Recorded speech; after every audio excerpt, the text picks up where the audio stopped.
말씀은 히브리서 2장 17절에서 18절의 내용입니다.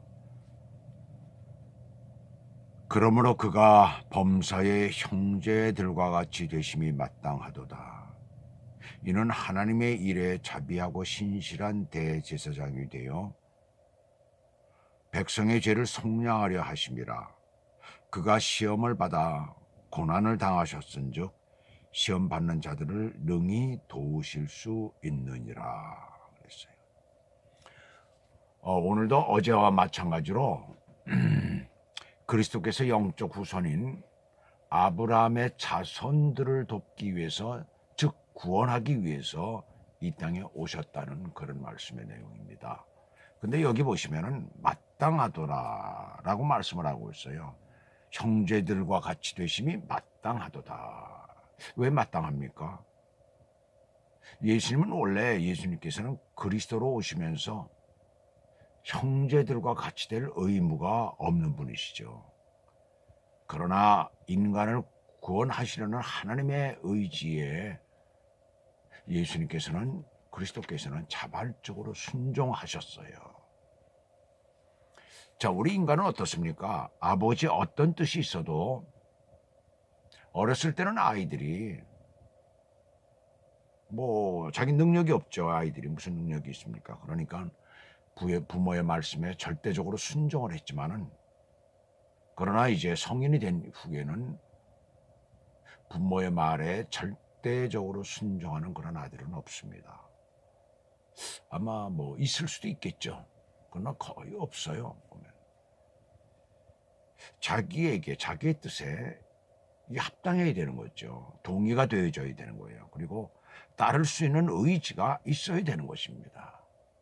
어느 아들이 요즘에 덮어놓고 부모가 이거 하란다고 해가지고 하는 아들이 어디 있어요? 딸도 마찬가지죠. 저희도 아들 둘이 있지만은 그렇지 않습니다. 그래서 애들한테 모든 것을 우리가 맡기죠. 자식들의 그 뜻에 그냥 따르는 겁니다. 때로는 그 잘못되면은 조언은 해주죠. 그러나 결정은 지가 하는 거예요. 지 인생 사는 것이니까. 그러나 이 하나님의 차원은 다릅니다. 삼위일체 하나님이시라는 그 명칭처럼 그리스도께서는 이 땅에 육신으로 오셨어도 무조건 따르셨어요. 성육신 하시는 것을 자신의 의무로 여기시고 기쁘게 성육신 하셨던 것입니다.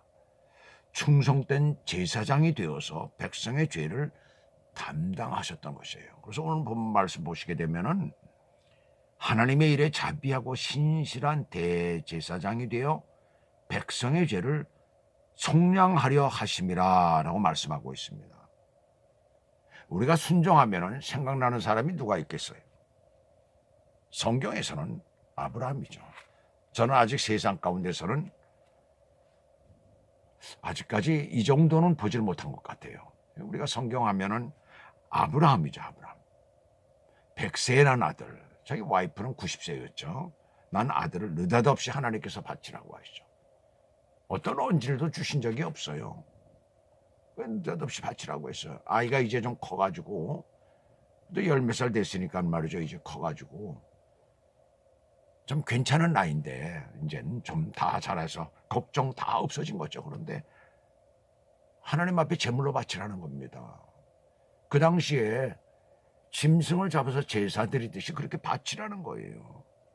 근데 아브라함은 아무 탓도 알지 않아요.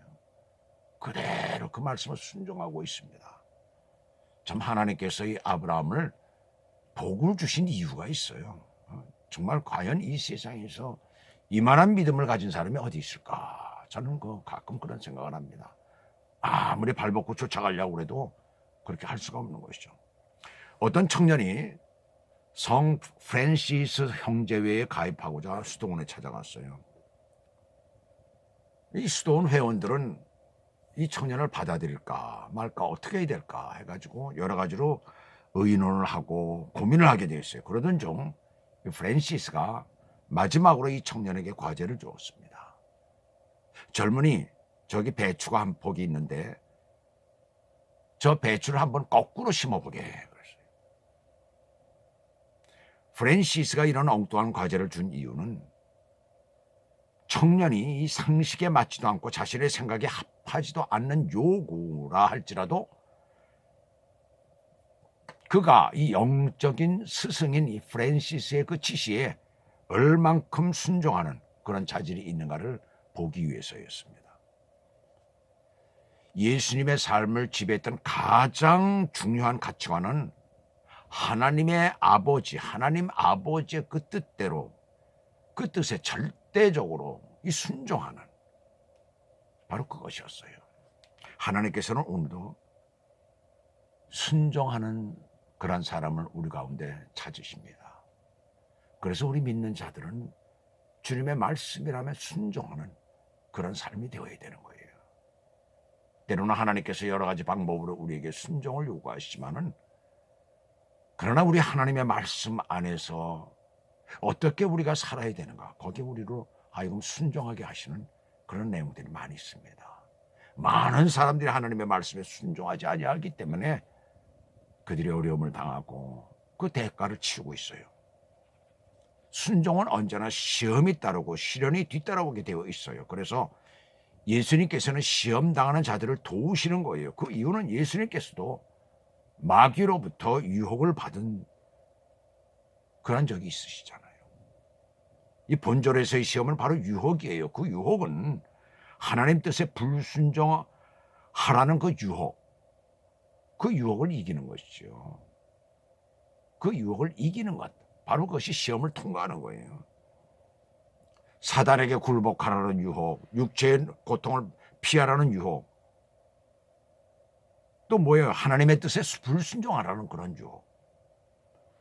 예수님께서는 끈질기게 따라오는 그런 유혹을 싸워서 이기셨으므로, 승리를 거두셨으므로, 그래서 유혹당하는 자들을 도우시는 거예요. 그래서 우리 믿는 자들은 어떤 경우에도 그런 유혹이 우리에게 닥쳐왔을 때 먼저 주님 앞에 기도하며 우리 주님의 도우심을 받아야 될 줄로 믿습니다. 그럴 때 우리는 그 유혹을 능히 넘어설 수가 있어요. 이길 수가 있는 것이에요.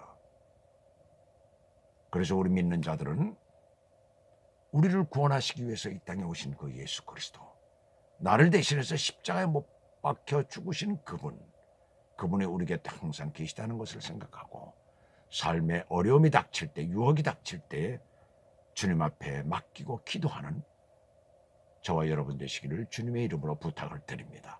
기도하겠습니다.